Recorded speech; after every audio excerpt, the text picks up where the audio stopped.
तो जी जो हमारा नेक्स्ट टॉपिक है वो है सेल वॉल। अब सेल वॉल क्या होता है? Cell wall is the outer most boundary in case of plant cell. लेकिन अगर मैं एनिमल सेल की बात करूं तो जो आउटर मोस्ट बाउंड्री होगी वो सेल मेम्ब्रेन होगी, क्योंकि हमें पता है कि एनिमल सेल के अंदर सेल वॉल प्रेजेंट ही नहीं होती। इसका मतलब क्या हुआ कि जो सेल वॉल है वो सेल मेम्ब्रेन के बाहर प्रेजेंट होगी। ठीक है जी। तो जो सेल वॉल है इसके बारे में लिख देता हूँ कि it is the outer most boundary of plant cell. दूसरी बात क्या है, पहले ही देख लेते हैं एक दफ़ा। तो इट इज़ नॉन लिविंग। हमने पहले एक बात की थी, कोई भी चीज़ जो सेल मेम्ब्रेन के बाहर प्रेजेंट है वो नॉन लिविंग होगी। इसका मतलब क्या है, जो सेल वॉल होगी वो नॉन लिविंग है। ठीक है जी। अभी बनती किस चीज़ से है? ये बनती है गोल्जी अपरेटस से। अपनी बात याद रखिए, जब हम गोल्जी अपरेटस वाला टॉपिक पढ़ेंगे तो आपको उसमें सारी समझ आ जाएगी कि सेल वॉल से किस तरह बन रही है। थोड़ा सा इसका ओवरव्यू सिर्फ देखते हैं यहाँ पे। तो हमारे पास ये सेल है, प्लांट सेल। यहाँ पे गोल्जी स्टैक्स बनती हैं सेल डिवीजन के वक्त।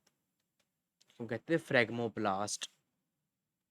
इन फ्रेगमोप्लास्ट ने आपस में फ्यूज होना और फ्यूज होकर एक वॉल बना देनी है। अब एक सेल यहाँ पे आ जाएगा ये वाला, और दूसरा सेल आ जाएगा ये वाला। तो जो ये दो सेल्स हैं ये डिफरेंट सेल्स बन गए हैं। मतलब डिफरेंट से मुराद है दो सेल्स बन गए ना, तो इसी से बने हैं। अब जो ये वाली वॉल थी फ्यूज हुई और इसने सेल वॉल बना दी। इसका मतलब क्या है, किसको बनाने में किसका हाथ है? गोल्जी ऑपरेटर्स का हाथ है। अब एक बात हम वैसे मैं आपको बताना भूल गया कि इसकी डिस्कवरी किसने की थी। डिस्कवरी इसकी की थी रॉबर्ट हुक ने। रॉबर्ट हुक ने इसकी डिस्कवरी की थी। हम बात कर रहे थे कि इसकी थिकनेस कितनी होती है। ये सेल वॉल है ये वाली, इसकी थिकनेस कितनी होती है? थिकनेस डिपेंड करती है कि सेल टाइप किस तरह की है। फॉर एग्जांपल अगर यंग सेल है, मैं यहाँ पर लिखता हूँ थिकनेस।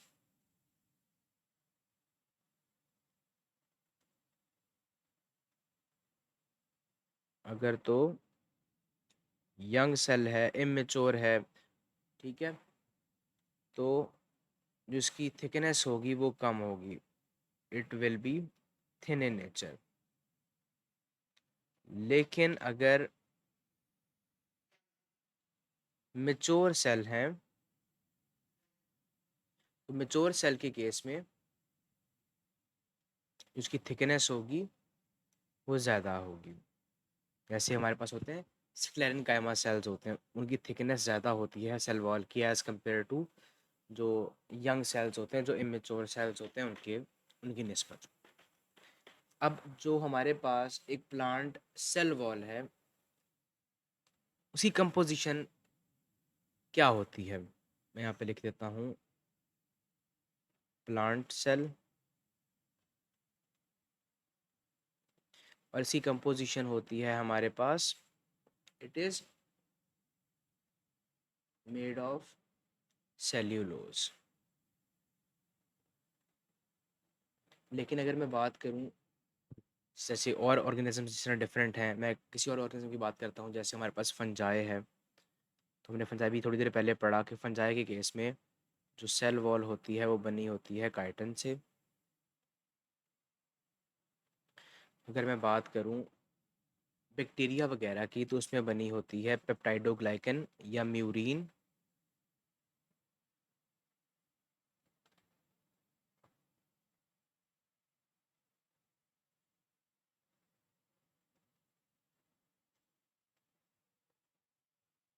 अगर हम बात करें एलजी वगैरह की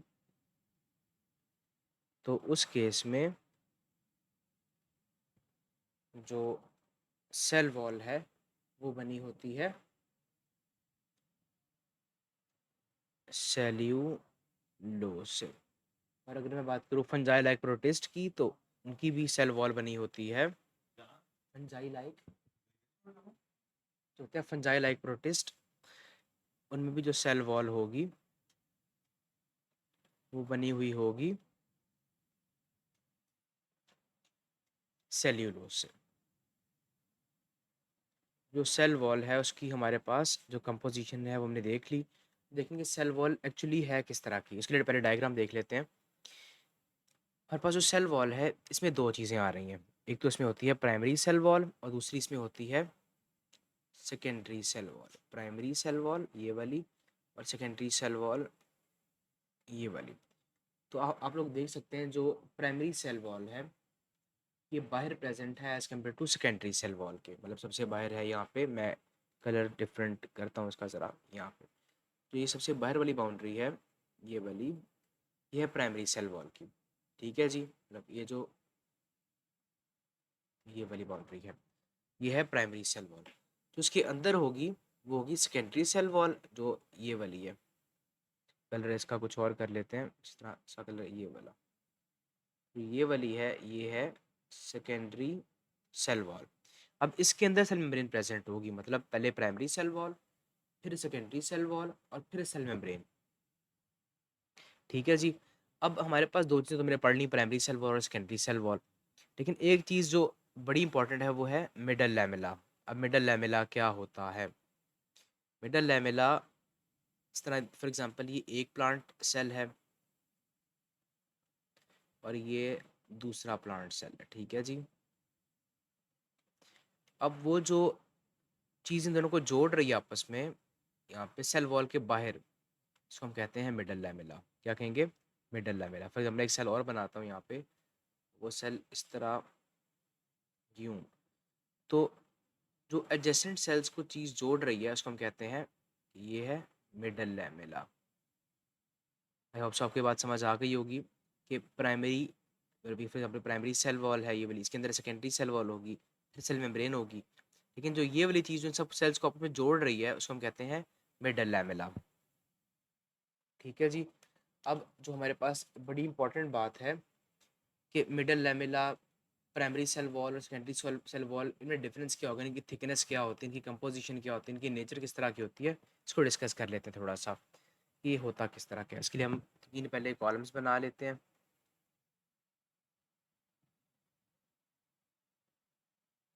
तो जी ये मेरे पास आ गया एक कॉलम,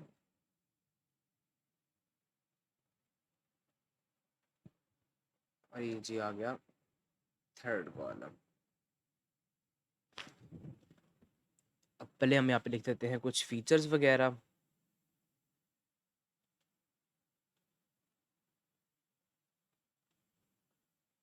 ये हमारे पास आ गया प्राइमरी सेल वॉल,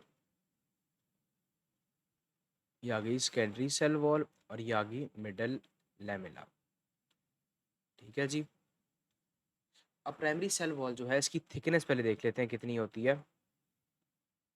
इसकी थिकनेस होती है about 1 to 3 micron metres. Secondary cell wall की बात करें तो ये होती है 5 to 10 माइक्रोमीटर्स। मिडल लैमेला की बात करें तो it is about 1 micrometre in thickness. इसी तरह अगर हम बात करें कंपोजिशन की,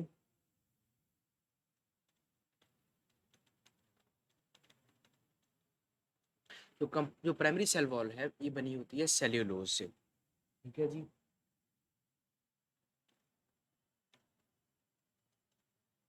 जो सेकेंडरी सेल वॉल है ये बनी होती है सेल्यूलोज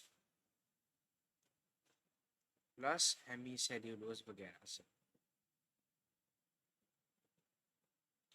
ठीक है जी। और जो होता है मिडल लैमेला ये बनी होती है डिफरेंट आयन, जैसे कैल्शियम आयन है, इस तरह मैग्नीशियम आयन है, इस तरह के आयन से मिलके बन रही होती है। ठीक है। डिफरेंट सॉल्ट्स होते हैं उनसे मिलके बन रही होती है। अगर हम बात करें नेचर की, तो जो प्राइमरी सेल वॉल है इसकी जो नेचर है वो होती है इलास्टिक और एक्सटेंडेबल, एक्सटेंसिबल नेचर होती है। ठीक है। अब एक्सटेंड हो सकती है, इसका मतलब क्या है कि फॉर एग्जांपल ये अगर एक सेल है और इसके गिर्द अगर सेकेंडरी सेल वॉल नहीं है, सिर्फ प्राइमरी सेल वॉल है। सेकेंडरी सेल वॉल की पहले बात करते हैं फिर आपको समझ आ जाएगी। सेकेंडरी सेल वॉल होती है रिजिड।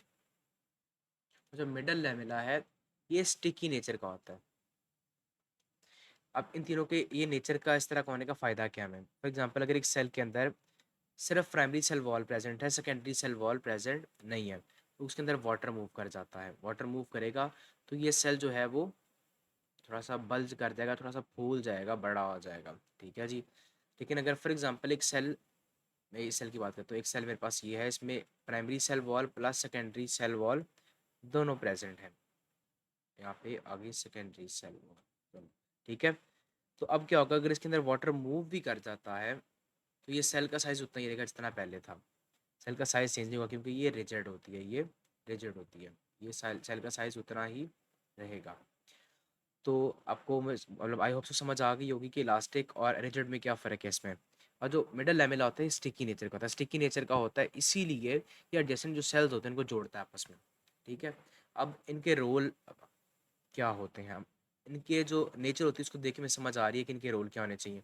आपकी प्राइमरी सेल वॉल है, ये इलास्टिक है, इसका मतलब क्या है, ये इसकी ट्रू सेल वॉल होती है और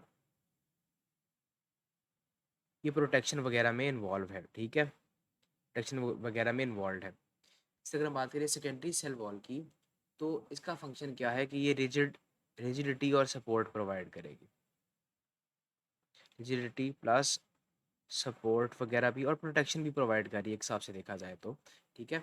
और जो इसका रोल है वो क्या है कि it has a cementing role,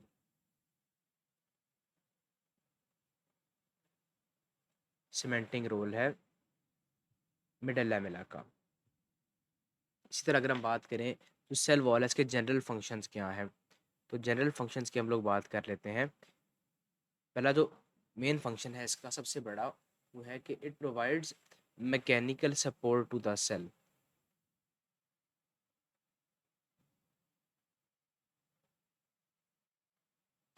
दूसरा इसका फंक्शन क्या है, it provides rigidity, it provides definite shape, it provides, मैं लिखती हूँ definite shape plus it provides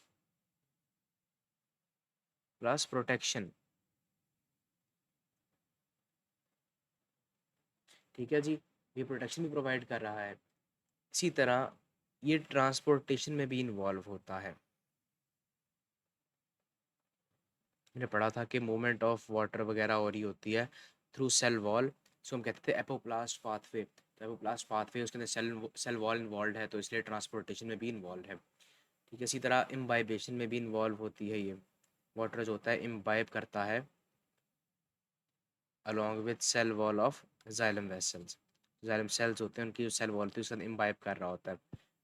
तो ये सारे जो है वो फंक्शन है सेल वॉल के, and it was all about cell wall.